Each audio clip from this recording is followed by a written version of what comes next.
let's go over why you should be bullish about digital accessibility. Currently on the screen with me is overlayfactsheet.com. Recommended reading. It tells you all about why overlays are so bad.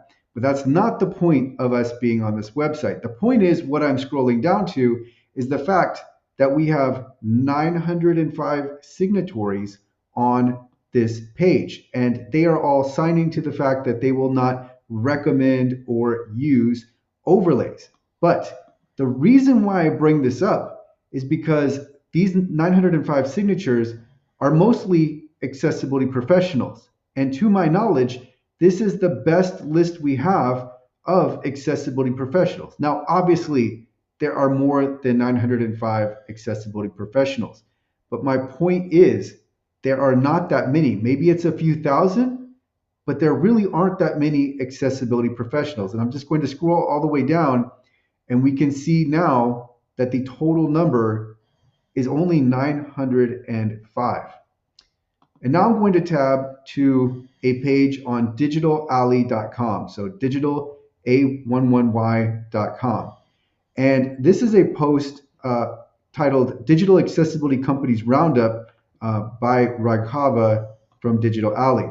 And so I'm going to scroll down, and we have a list of digital accessibility companies. And I think this is very close to the total number of what would be considered companies in this space. And we can see it doesn't even hit 100. The list is currently at 99 companies listed. So that in and of itself doesn't mean that much until we discuss one point that I'm about to bring up. So now I'm going to tab to a third tab, and this brings up a graphic I created specifically for this discussion, and it's titled Small World. And I have 3 columns here. So let's go over these columns. First, yes, there are numerous vendors for overlay widgets, but I don't count them. They're not really accessibility companies, and they are on the decline as far as I can tell. And this would be something where I'd be interested in other people's points of views. Do you also think that overlays are on the decline? I think they are. And I don't count them as accessibility companies because they're not really offering accessibility services. Obviously, we know that overlays don't make your website accessible. They don't make your website WCAG conformant. They don't make your website compliant, and they do not stop lawsuits. So while yes, they exist, and while yes, they do make money, my sense is that they are very much on the decline. And so here I have a graphic of a roller coaster, and the roller coaster is where the carts are coming on the downswing, and they are about midway point through a steep drop, and I think we'll continue to see this drop. And the reason why is the information is getting out. Eventually this was going to happen, right? When you are fundamentally flawed, eventually those fundamentals will rise to the surface. That flaw will show, and the overwhelming flaw here is that overlays don't work. And so that's what's happening. The information's getting out. Anybody selling overlays, their margin, their revenue has to be down. Now, the margins are still great. And so we still see people trying to sell basically hot air and get those returns. So the margins are really good on hot air. If you can sell hot air for a subscription, that's a really good at least return. It's not a good business because it's unethical, but it's a really good return. But the problem is, I think there are less and less people that are buying into overlays. And when I'm talking to clients, they're even now bringing up on their own, unprompted. They'll say, well, those widgets, they don't really work, right? And so it's becoming more and more well known. I see this discussion coming up in Reddit when people are talking about ADA compliance, and these are people outside of accessibility. I commonly see comments that will strike down overlay widgets. So this information is becoming known, and overlays are on the decline. And I think this would apply to a lesser extent to custom overlays, which are different than overlay widgets, but also, again, they do not actually remediate the code. But we'll continue on. And then the next column I have here is scans. So I also don't count companies that are really based around a scan. And the primary reason here is these are bad values. Now, the decline here, I don't think that scan-based offerings necessarily are on the same decline as overlays. But again, information gets out into the marketplace. And so the more customers who are burned by purchasing basically a scan package for 5 figures or more, the more that the marketplace is going to become aware that scans are a bad value and that you can purchase 95% plus of the value for free. So you don't need to buy a scan. And now, obviously, some scans flag a few more accessibility issues than others, or they'll create an alert. But you don't need to purchase scans for thousands of dollars. It's just completely unnecessary. And what will happen is the scan will be packaged with, let's say, a platform, or you might get more graphics and reports or alerts, and that along those lines. But again, with accessibility, when you're in this industry, you're aware that scans are very limited. So you can't extract too much value from scans, even if we have these percentages and these scores, which people absolutely love. They just don't realize that they are gravitating towards something that is so skewed, it really doesn't represent what they think it does.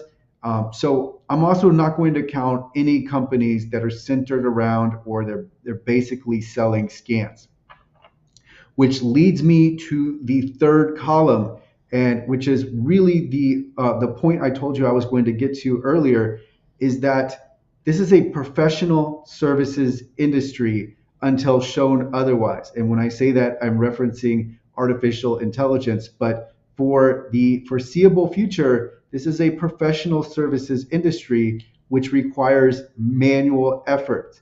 And manual is very difficult to scale, especially when you consider that you have to be skilled, you have to have knowledge. So you have to be skilled and knowledgeable in accessibility, and you can't just walk up off the street and become an accessibility expert. You have to first learn about accessibility, you have to learn the nuances, then you have to gain experience, you develop proficiency, and then over time, as you've gained more and more experience, then you eventually become an expert in accessibility. But it's not something that you just pick up in a weekend. Even if you can learn about it in a weekend, you still have to invest time. And so this gets at the last thing that I have under the services column, is that the number of accessibility professionals is very, very limited. Remember, I went over the number of signatures in overlayfactsheet.com, and there weren't that many. And so even if the number of professionals is, let's say, 5 times that, even if it's 5,000 accessibility professionals that are out there, that's not that many professionals. And when you think about the companies, the reason why I brought up the companies is that's not a lot of companies when you consider that we can eliminate a healthy portion of them that are really trying to sell automation, when automation and accessibility doesn't provide the client or the customer really what they need to advance to where they need to be, which is, most of the clients and customers in the space are concerned with compliance first. And so a scan, and definitely not a widget, they don't get you there. So this comes to this third column that I have, which is services. And again, there aren't that many people available. So even if a lot of the accessibility professionals, they're obviously working for various companies, there aren't a lot of professionals, there are not that many companies. And so what this comes down to is there's really a shortage in the market, despite the fact that right now, currently, the market demand is growing, and growing significantly. So this is why there's so much reason, right? There's so much to be bullish about here, because the market demand is going to exceed the marketplace capacity to fulfill that demand. And and that this is what's happening and this is what's unfolding right now. So while yes, this isn't artificial intelligence, this isn't crypto, it's not as exciting. This is definitely I see this as at least a $10 billion industry, and I don't, who even knows when the numbers get that high. It's hard to tell because I haven't, I'm not sitting there counting out every last potential accessibility service. But when I'm talking to clients and I'm hearing what they are talking about with their um, their C-level executives, their customers, their clients, the procurement agents that they're dealing with. This is something where we're having dominoes spilt all over the table in every which way. And the end result is that people who can actually help their clients get to meet their objectives, whether it's in their accessibility policy, whether it's in their deadlines that they have to meet for compliance, and not just legal compliance, but well, it's always going to be legal compliance, but I was thinking of compliance with their accessibility policy, their internal policy.